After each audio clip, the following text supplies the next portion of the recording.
এই প্রজেক্টে গেলে ক্ষমতা থাকতে তার অহংকারটা মাত্রা ছাড়াই না, এটা তো একটা প্রত্যেকটা শাসকের মনে স্রষ্টা এই ধরনের একটা বীজ বপন করে দেয় অটোমেটিক।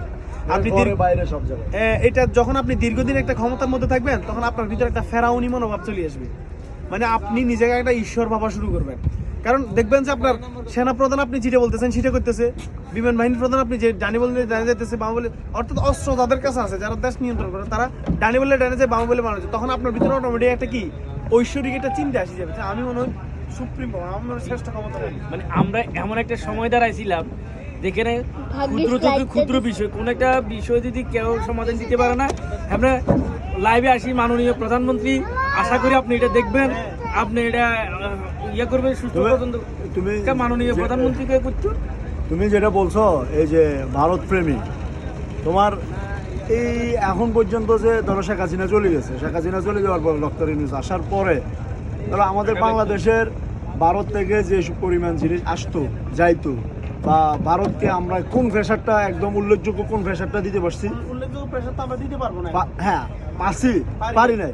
এখন শোনো, এখন যদি না পারি আমি আগামীতে কিভাবে পারবো? এবার আমি আপনার বলি, বলো। আপনার ধরেন হাতের শিরে শিরে রক্ত আছে না, আছে। আপনি রক্তের লেভেলটা চাই আপনার 8 লিটার 9 লিটার রক্ত থাকবে শরীরে, থাকবে আপনার আমি সব আপনার পুরো রক্তের সার্কুলেশন থেকে যদি আমি ঠাস করে যদি আমি 5 ব্যাগ রক্ত নিই, আমি তো মাথা ঘুরে চক্কর মারি হয়ে হ্যাঁ যাবে।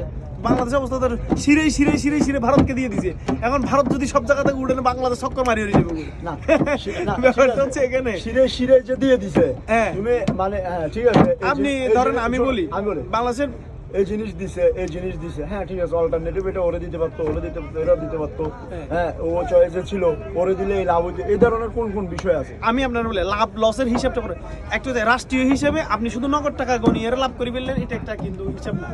হিসাবটা হচ্ছে আপনার চিন্তা করতে হবে আমার দূরদর্শিতা কতটুকু। ধরেন আমি কামরুল ভাইকে একটা ফ্যাসিলিটি দিচ্ছি যেটা কামরুল ভাইয়ের 100 টাকা করে লাভ হচ্ছে প্রতি চালানে, আমার লাভ লস হচ্ছে প্রতি চালানে কত 100 টাকা।